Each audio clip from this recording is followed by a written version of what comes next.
Welcome to the Make and Design Podcast. I'm your host, Carina Gardner.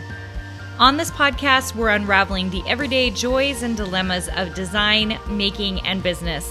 For makers who want to be designers and for designers who are makers, this is your inside scoop to help you grow your business and bring more creativity to your life. I think you have heard the phrase, we are what we eat. I think that basically means that I'm made of spaghetti and Chinese food. Based on that. I also believe we are what we do. So I've been thinking about this a lot just because I have Design Suite members who have imposter syndrome. I talk to designers and creatives all the time who have a little bit of imposter syndrome. And the truth is, if we internalize what we do, we should be able to get rid of imposter syndrome. Let me explain what I mean. Okay, so I, a few years back, took up running. I ran cross country in high school, but I was terrible at it. I really just wanted a sport on my college application, so I did for a season cross country. I was probably better than I thought, but I didn't feel like I was very good. And I didn't love running. And I also was a kid who couldn't really afford like really good shoes or anything. Okay. So in my 30s, I took up some running again. Okay. And once again, I was just so at it and it was fine. Well, a few years ago, I took up running again. And this time, instead of just running, I decided I was going to do a half marathon, which is a little bit crazy for me because I was like, running 13 miles just seems like I'm getting a little bit older. Like, I don't know if it's going to be great for my joints. Anyway, I decided to do it anyway. Okay. And before that moment, even though I had run in high school and I had run a bit in my 20s and now I was running in my 30s, I did not consider myself a runner, okay? Not until I signed up for that first half marathon. And what happened was I started running 4 days a week, okay? So very consistently, and I trained for this half marathon. Well, the first day I ran, I would not have considered myself a runner, right? I wouldn't have been like, oh my gosh, I'm a runner, okay? But by the 90th time I had put on my shoes and gone running, I was starting to think of myself as a runner because I was like, I do this 4 to 5, sometimes 7 days a week. Like I was walking and running. How am I not a runner? I started to identify myself as a runner, not all the way, but like just like that little bit of inkling, like, oh my gosh, I think I'm a runner. And then I went and did my first half marathon. And then I did my second one a few months later.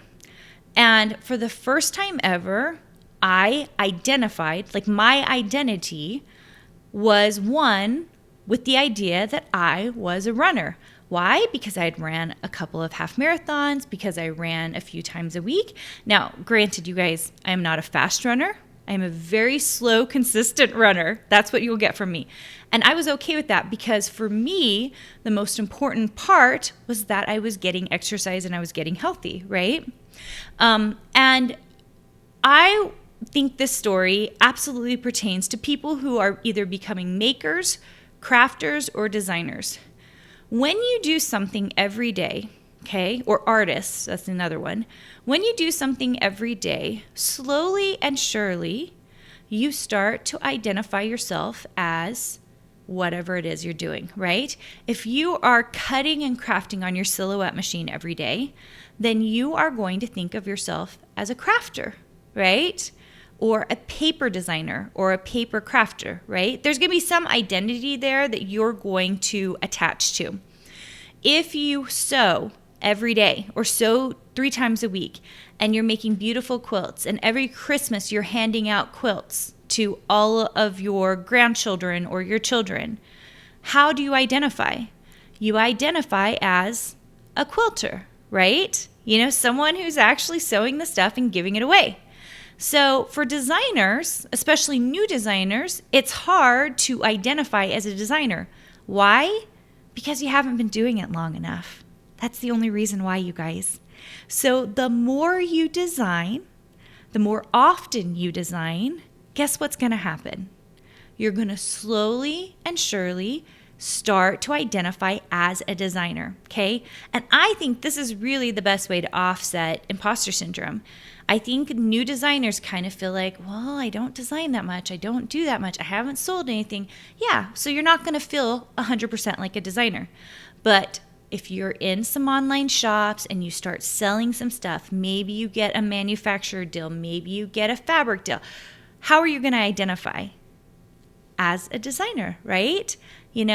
I don't love the words fake it until you make it, because I think what you do every day is not fake, right? If you are designing every day and then making money off those designs, you are a designer. If you are making art every day, you're an artist. Now, you might be a poor artist if you haven't sold anything, but that might be where your identity lies. And the more art you make, the better you will become. And eventually, maybe if you're a fine artist, then you can start selling that art, right? And that's going to make you even more identify as an artist or a maker or a crafter or a designer, okay? So you guys get what I'm trying to dish out here. The bottom line is, do the thing that you want your identity to be, okay? If you want to be a great mom, you work hard at being a good mom every day, okay? If you want to be a great, trying to think of something else, accountant. I have never wanted to be a great accountant, you guys. But whatever your career is, or whatever, a great cook, that's another one, okay? If you want to be a great cook, then you're trying recipes a few times a week or once a week, okay? And eventually you'll be a great cook. I was not a great cook when I first married my husband. And I made in horrible quantities because I'm the oldest of 6 kids. So I made horribly big quantities because I had no idea how to feed only 2 people. I only knew how to feed 8 people. So what we do is we learn and we grow into the things we want to learn and grow in. Okay, right? How many times do we hear the stories of like people who were not very good at things and then they become fabulous at it, like just amazing at it, because they were so not good at it that they spent a lot of time garnering skill in that activity so that they could be really good at it. Okay, so the lesson for today, the training for today, and hopefully the confidence I may give you today is that literally you can become anything if you just do it enough, right? Just do it and do it and do it, okay?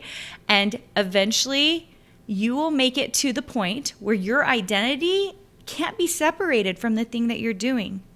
The things that we're doing create patterns, and those patterns become part of our identity.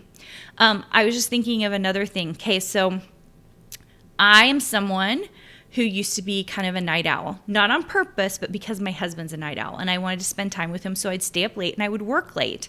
And a few years back, I switched my entire timeline, and it took me a couple of months to do this, and I slowly moved my nighttime routine back, and I started waking up earlier and earlier and earlier. And it took me, you guys, it took me a while, and I'm not perfect at it. I still wibble and wobble. Is that a word? I wibble and wobble all over the place. Like this summer, I've been having trouble getting teenagers to bed before 10 o'clock, or someone has to go get them or whatever. And so then I'm not waking up till 6. But I identify as someone who wakes up early, and I like to get up at 5 if I can. Honestly, if I could move my schedule to wake up at 4 a.m., I really would, okay? But 5:15 or so is like my perfect wake up time. And if I can get that, like I feel awesome.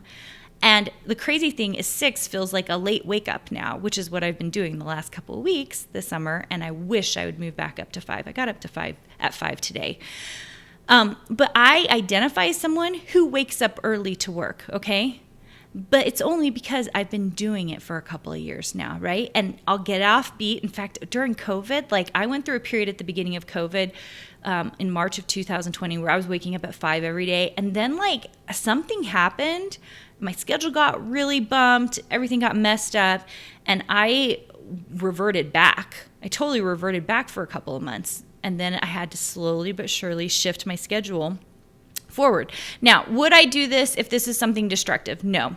I do it because I know it's good for me. I do my best work in the morning.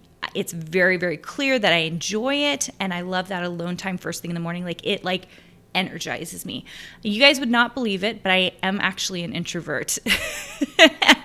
I'm up here. I love to talk. I love to be with people, but I'm actually an introvert. And in that, I get all of my energy from being alone. That's why I chose to be a designer.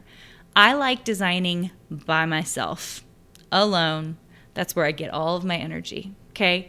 And so I love that 5 a.m. because from 5 to 7 or 8, depending on when my kids get up in the summertime, I am totally alone, gathering all my energy for the day. And if I can get a certain amount of work done and have that energy re-energized, when my kids wake up, I can give. I have it in me to give.